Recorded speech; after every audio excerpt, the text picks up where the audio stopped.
Assalamualaikum. As in previous lecture, we talked about while loop and we learned that how can we convert for loop into while loop or while loop into for loop. So in this lecture, I am going to cover do while loop. We rarely use do while loop in our problems, but you have an option that you can use instead of for loop or while loop. You can easily use do while loop. Okay, so I am going to do an example of Fibonacci series with do while loop. First of all, मुझे आपको ये बताना होगा कि Fibonacci series होती किस form में है, ठीक है? आपके पास प्रीवियस दो नंबर्स का सम जो भी होता है वो आपका करंट नंबर बनता है, ठीक है? फॉर एग्जाम्पल यहाँ पे हमारे पास क्या होगा, 0 है प्लस 1 है, 0 प्लस 1 का सम अगेन हमारे पास क्या बनेगा, 1 बनेगा. दैट मीन्स कि आपका नेक्स्ट नंबर होगा 1. ओके, सो जब आपका नंबर होगा 1, उसके बाद आपका अगेन नंबर है 1, इन दोनों का जब हम सम लेंगे तो ये हमारे पास बन जाता है 2. सो का सिंटेक्स इस तरह से होता है कि आप लिखते हैं डू स्टेटमेंट, ठीक है, उसके बाद आती हैं करली ब्रैकेट्स, देन आपकी वाइल की स्टेटमेंट आती है, यहाँ पे आपकी कंडीशन आती है एंड लास्ट में आपका टर्मिनेटर आ जाता है, ठीक है. तो डिफरेंस क्या होता है वाइल लूप का और फॉर लूप का डू वाइल लूप से, वो ये है कि आपकी जो भी स्टेटमेंट्स हैं जो कि आपने इस ब्लॉक के अंदर लिखी हुई हैं वो फर्स्ट टाइम लाजमी एग्जीक्यूट होंगी विदाउट चेकिंग एनी कंडीशन. मैं कंडीशन की बात करती हूँ तो दैट मीन्स यहाँ पे आपने कोई ना कोई कंडीशन लिखी होगी. फॉर एग्जांपल मैंने लिखा हुआ n is not equal to 0, ठीक है, ये हम पहले सिंपल वाइल लूप में भी करते आए हैं. n is not equal to 0 that means और जब तक ये 0 नहीं आ जाता तो ये लूप एग्जीक्यूट होता रहेगा. ओके, सो अगर मैंने यहाँ पे लिखा हुआ है सी आउट करें, होगा क्या, सबसे पहले एग्जीक्यूशन आएगी डू पे. डू का मतलब ही यही है कि ये एक दफ़ा लाजमी एग्जीक्यूट होगा, इसके अंदर जितनी भी स्टेटमेंट्स हैं वो एग्जीक्यूट हुई, आपके पास हाई प्रिंट होकर आएगा. देन उसके बाद आपकी ये वाइल की कंडीशन एग्जीक्यूट होगी और चेक होगा कि अदर वाइज हमारे पास क्या होगा, अगर ये ट्रू हो रही है तो हमारे पास जो एग्जीक्यूशन है वो ऊपर चली जाएगी अगेन लूप के स्टार्ट पे, यहाँ से अगेन वो स्टेटमेंट्स एग्जीक्यूट होंगी, ठीक है. अदरवाइज अगर ये हमारे पास फॉल्स हो जाती है कंडीशन तो आपकी एग्जीक्यूशन आ जाएगी यहाँ पे, लूप से बाहर आ जाएगा आपका जो ये एग्जीक्यूशन वाला पार्ट है, ठीक है. तो इसका मतलब है कि हमारे पास डू वाइल का ये फ़ायदा हो सकता है, आपको बेनिफिट हो सकता है कि आपने यूज़र से फर्स्ट टाइम नंबर लेना है तो आप यहीं पे यूज़र से नंबर ले लें. फॉर एग्जांपल मैं सी आउट करवा देती हूँ स्टेटमेंट एंटर.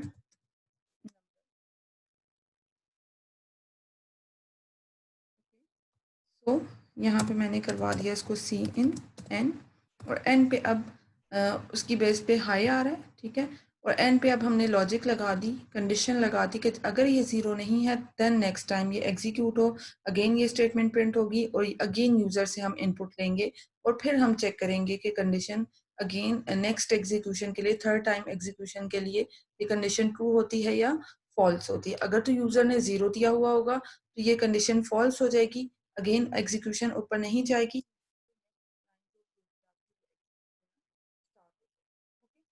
तो इसको देखते हुए हम आज का सिंपल प्रोग्राम करते हैं जो कि है आपका फिबोनाची सीरीज़ का. सबसे पहले हमें पता है कि हमने क्या करना होता है, हमने करना होता है इंक्लूड हेडर फाइल को हैश इंक्लूड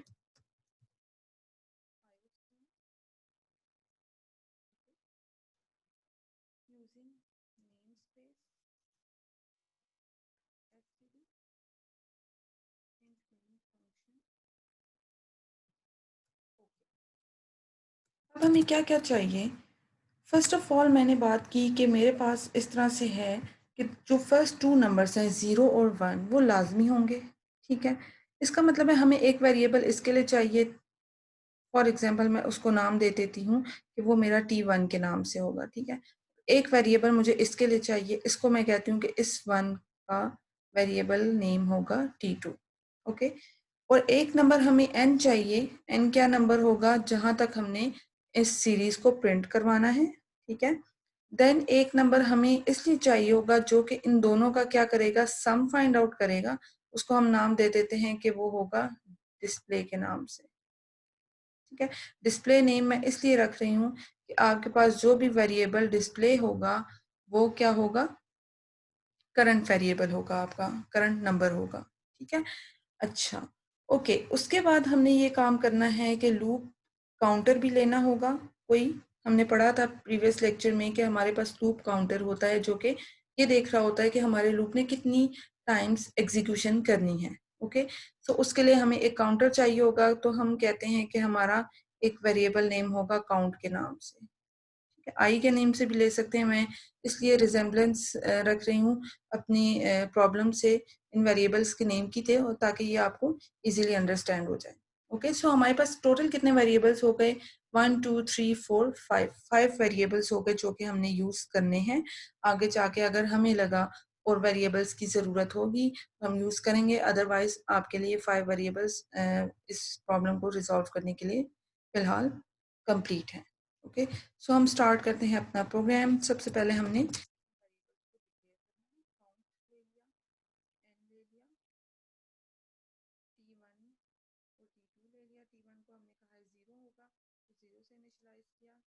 ले लिया, उसको हमने 1 से इनिशियलाइज किया।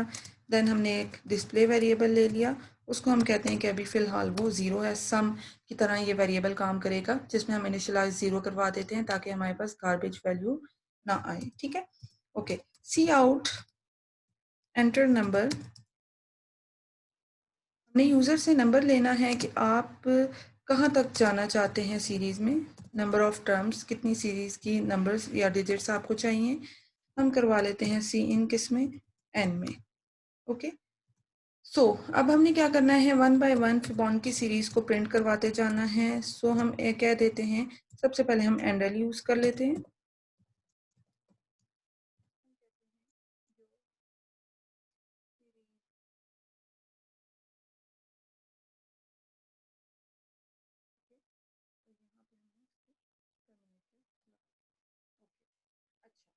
अब हमने कहा था कि हमारा जो काउंट का वेरिएबल है वो क्या काम करेगा, काउंट करेगा कि लूप ने कितनी दफ़ा चलना है। किस पे डिपेंड करती है ये वैल्यू, हमारी एन की वैल्यू पे डिपेंड करती है। ओके, सो अगर यूज़र हमें देता है N is equal to 5, let's suppose user is giving 5। Okay, तो अब हमारे पास क्या होगा, दैट मीन्स कि हमें 5 वैल्यूज चाहिए फिबोनाची सीरीज की। तो हमें पता है कि हमने T1 और T2 में जो है वैल्यूज ले ली है। फर्स्ट 2 वैल्यूज ये हो गई 1, ये हो गई हमारे पास 2 वैल्यू। दैट मीन्स कि हमारे पास अब 3 डिजिट्स पर बच गए हैं जो कि हमने डिस्प्ले करवाने हैं। ठीक है, तो इसका मतलब है कि लूप स्टार्ट करने से पहले ही हम क्या कर देते हैं, अपने काउंट की वैल्यू को इक्वल टू 2 कर देते हैं। क्यों 2 कर देते हैं, काउंट इज इक्वल टू 2, क्योंकि दो नंबर्स तो हम ऑलरेडी ले चुके हैं, इसलिए हमने काउंट में वैल्यू क्या डाल दी, 2 डाल दी। ठीक है, अब जब हम इंक्रीमेंट करेंगे यहाँ पे आके, इंक्रीमेंट डिक्रीमेंट हमारे पास लूप की बॉडी के अंदर ही होता है। जब भी इंक्रीमेंट करेंगे दैट मीन्स कि वैल्यू अब क्या हो जाएगी, 3 हो जाएगी। ठीक है, सो अब हमने क्या करना है, इस लूप का पर्पस ये था कि हमारे पास फर्स्ट टाइम एग्जीक्यूशन लाजमी होगी।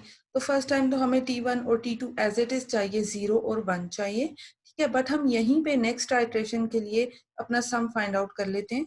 सम फाइंड आउट हम कर रहे थे डिस्प्ले में, जो कि करंट नंबर होगा हमारा। ठीक है, इसमें हम कहते हैं T1 प्लस T2। ओके, और फिर हमने क्या करना है, एक्सचेंज करनी है वैल्यूज। कैसे एक्सचेंज करनी है, देखें T1 हमारा ये था, T2 हमारा ये था। अब हमारे पास क्या हो जाएगा, इन दोनों को सम करके जो वैल्यू आती है वो 1 है, जो कि हमारे पास क्या नंबर है, ये वाला 1 है। ठीक है, इसका मतलब है डिस्प्ले में हमने सेव करवा दिया T1 plus, that is 1। First time ये हमारे पास 1 हो गया। ओके, अब हमने ये करना है कि हमारा जो T1 वेरिएबल है वो यहाँ पे मूव कर जाए और T2 वेरिएबल इस नंबर पे आ जाए। उसके लिए हमें क्या करना पड़ेगा, हमें स्वैप करनी पड़ेंगी वैल्यूज। अगर मैं यहाँ पे लिखती हूँ T1 is equal to T2,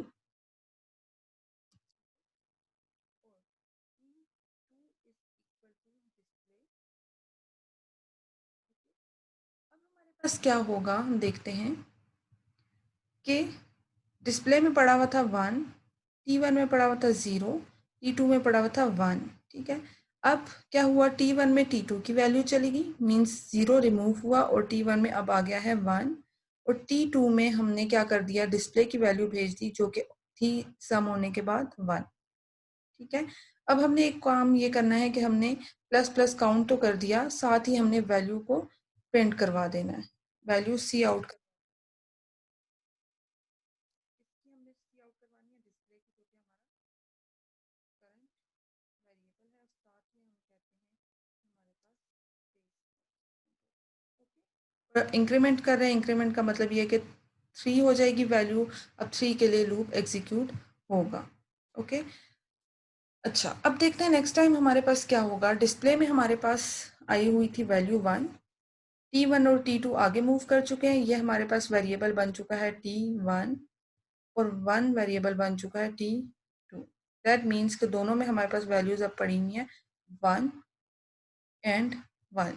ठीक है, और डिस्प्ले भी 1 है। अब डिस्प्ले में हम जब दोनों का सम लेंगे तो ये भी 1 हो गया, ये भी 1 हो गया, तो डिस्प्ले में जो वैल्यू आ रही है वो आ रही है 2। ठीक है, T1 is equal to T2 किया तो T2 1 है, जो कि T1 भी 1 हो गया। T2 is equal to display जब हमने किया तो T2 में अब स्टोर हो जाएगा 2। दैट मीन्स कि अब हमारे पास T1 वेरिएबल कौन सा होगा, ये वाला बन गया, आगे मूव कर गया, और T2 वेरिएबल कौन सा होगा, ये हमारे पास T2 वेरिएबल हो जाएगा जिसके अंदर सेव हो गया है 2। ओके, सो इसी तरह से नेक्स्ट आइट्रेशन के लिए चलेगा, काउंट हमारे पास अब हो जाएगा 4। अच्छा, अब यहाँ पे भी हमें लॉजिक लगाने की ज़रूरत है, ऑब्वियसली डू वाइल का पार्ट है वाइल स्टेटमेंट। यहाँ पे हम क्या लिखेंगे कि हमारा प्रोग्राम कंप्लीट हो जाए, यहाँ पे हम लिखेंगे हमने लूप कब तक चलाना है, n नंबर तक चलाना है। ओके, सो हम कहते हैं, और हम कंट्रोल कर रहे हैं काउंट वेरिएबल से अपना लूप, तो काउंट लेस देन n जब तक रहेगा तो ये लूप एग्जीक्यूट होता जाएगा। ठीक है, अब इसको हम करके देख लेते हैं। पहली दफ़ा हमारे पास 0 आ चुका था, 1 आ चुका था, देन उसी 1 प्रिंट होने के बाद हमारे पास डिस्प्ले की वैल्यू क्या आ रही है, डिस्प्ले की वैल्यू में हमारे पास क्या आ रहा था कि हम जो है सम कर रहे थे दोनों का। ठीक है, 0 प्लस 1 हमारे पास 1 था, इसका मतलब है 1 डिस्प्ले हो गया। ओके, सो नेक्स्ट टाइम हम चलेंगे तो हमारे पास क्या हो रहा था, T1 T2 आगे मूव कर रहे थे। ठीक है, T1 ये हो गया, T2 ये हो गया, दोनों 1 हैं, तो हमारे पास डिस्प्ले में आ रहा था 2, और जब वैल्यू स्वैप की तो अब हमारे पास क्या हो जाएगा, T1 ये हो गया, T2 हमारे पास 2 हो गया। ठीक है, अब डिस्प्ले की वैल्यू आएगी तो वो आएगी 2। ठीक है, और ये हमारे पास लूप में काउंट की वैल्यू हो जाएगी 4। ये 4 के लिए चला था, ये 3 के लिए वैल्यू आ रही थी। अब 5 आइट्रेशन के लिए हमारे पास वैल्यू क्या आएगी, काउंट की वैल्यू हो गई है 4 लेस देन 5 है, तो इसका मतलब है लूप चलेगा। तो कंडीशन ट्रू हो गई है, एग्जीक्यूशन अगेन इधर आएगी। ठीक है, अब डिस्प्ले की वैल्यू क्या हो जाएगी, हमारे पास T1 हमारे पास 1 था, T2 हमारे पास 2 है, 1 प्लस 2 क्या हो जाएगा, डिस्प्ले कर देगा 3। ठीक है, T1 is equal to T2 हुआ, दैट मीन्स के T1 में हमारे पास अब स्टोर हो रहा है 2 और T2 में स्टोर हो रहा है 3। अच्छा, ये तो जो स्टेटमेंट्स हैं ना, ये वाली और ये वाली जो हम स्वैप कर रहे हैं वैल्यूज, दैट मीन्स कि हम नेक्स्ट आइट्रेशन के लिए इनको प्रिपेयर कर रहे हैं, जो कि डिस्प्ले में सम करके हमें दे देगा और हम साथ ही डिस्प्ले को प्रिंट करवा देंगे। ठीक है, तो इस टाइम पे हमारे पास क्या वैल्यू प्रिंट हो जाएगी, 2 प्लस 1 3 आ रहा है डिस्प्ले में, तो 3 प्रिंट हो जाएगा। देन काउंट प्लस प्लस होगा तो 5 हो जाएगा, 5 लेस देन 5 के लिए कंडीशन फॉल्स हो जाएगी, तो ऊपर एग्जीक्यूशन नहीं जाएगी, बल्कि यहाँ पे जितनी भी स्टेटमेंट्स होंगी वो एग्जीक्यूट हो जाएंगी। ओके, सो अब हमारे पास नंबर्स कितने डिस्प्ले हो रहे हैं, 1 2 3, जबकि हमने कहा था कि जो फर्स्ट 2 नंबर्स हैं 0 और 1 वो भी हमें चाहिए, तो साथ ही हम क्या करते हैं, जो फर्स्ट 2 नंबर्स हैं T1 और T2 जिनको हमने 0 और 1 रखा हुआ था, यहाँ पे हम प्रिंट करवा देते हैं सी आउट T1 वैल्यू। ठीक है,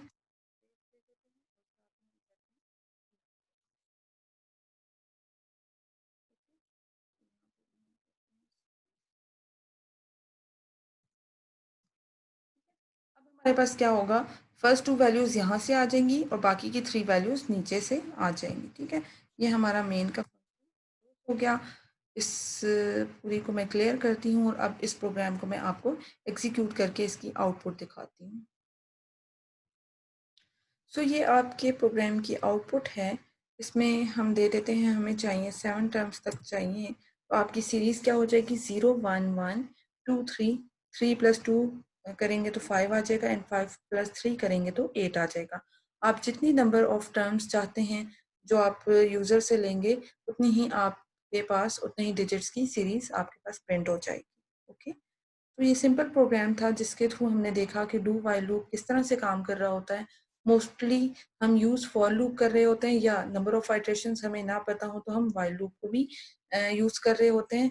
सेम हमारे पास अगर डू वाइल लूप में भी नंबर ऑफ आइटरेशंस अगर नहीं पता तो हम इसको इजीली यूज़ कर सकते हैं। फॉर एग्जांपल मैं कहती हूँ कि मेरे पास डू का लूप है, ठीक है। डू कर्ली ब्रैकेट्स आपने लगाई, यहाँ पे आपने बंद किया, उसके बाद आप वाइल की कंडीशन यहाँ पे लिखते हैं, ठीक है। और यहाँ पे आप लिख देते हैं वाइल n <10, ओके, ठीक है। और यहाँ पे आपने लगा दिया टर्मिनेटर। उसके बाद आप यहाँ पे कोई स्टेटमेंट सी आउट करवा देते हैं। फॉर एग्जांपल मैं कहती हूँ आपने हेलो प्रिंट करवाया, ठीक हो गया। और आपने क्या किया हुआ है, ये जो n वेरिएबल जो कि लूप काउंटर है, उसको आप यहाँ पे क्या नहीं कर रहे, ना इंक्रीमेंट कर रहे हैं ना डिक्रीमेंट कर रहे हैं। और आपने इस n को या तो यूजर से लिया हुआ होगा, या आपने इसको रखा हुआ होगा int n = 1, ठीक है। अब ये क्या होगा, हमेशा n 1 ही रहेगा और ये हमारे पास एग्जीक्यूशन होती रहेगी। और वैसे भी अगर आप देखें तो यहाँ पे कोई भी कंडीशन अभी चेक नहीं हो रही, तो फर्स्ट टाइम तो हेलो लाजमी हमारे पास प्रिंट होकर आएगा, ठीक है। दैट मीन्स कि without checking any condition first time execution लाजमी होती है। और सेकंड टाइम भी अगर आप देखें तो आपके पास n <10 है, और हम क्या करते हैं यहाँ पे यूजर से सी इन करवा देते हैं n नंबर, ठीक है। अगर मैंने सी इन यहाँ पे करवा दिया और ऊपर मैं इसको कोई भी वैल्यू असाइन नहीं कर रही, सिर्फ n हमने डिक्लेयर किया हुआ है, तो अब देखिए यूज़र कोई भी नंबर दे सकता है, कोई भी नंबर इनपुट हमारे पास आ सकती है। दैट मीन्स के हमें नहीं पता कि किस टाइम पे जाके वैल्यू >10 देगा यूज़र या 10 के इक्वल देगा। जैसे ही वो वैल्यू इस तरह से आएगी, 10 आएगी या 10 से ग्रेटर आएगी, तो उस टाइम पे लूप की एग्जीक्यूशन खत्म हो जाएगी, एंड हो जाएगी। सेम इसी तरह हम वाइल लूप को भी यूज़ कर सकते हैं जब हमें नंबर ऑफ आइटरेशंस का ना पता हो। इसी तरह हम फॉर लूप को भी कन्वर्ट कर सकते हैं ऐसी फॉर्म में जिसमें हमें नंबर ऑफ आइटरेशंस ना पता हो, लेकिन हम उस लूप को यूज़ कर रहे हों, ठीक है। बट डू वाइल लूप में ये डिफरेंस है कि फर्स्ट टाइम एग्जीक्यूशन आपकी लाजमी होती है विदाउट चेकिंग एनी कंडीशन।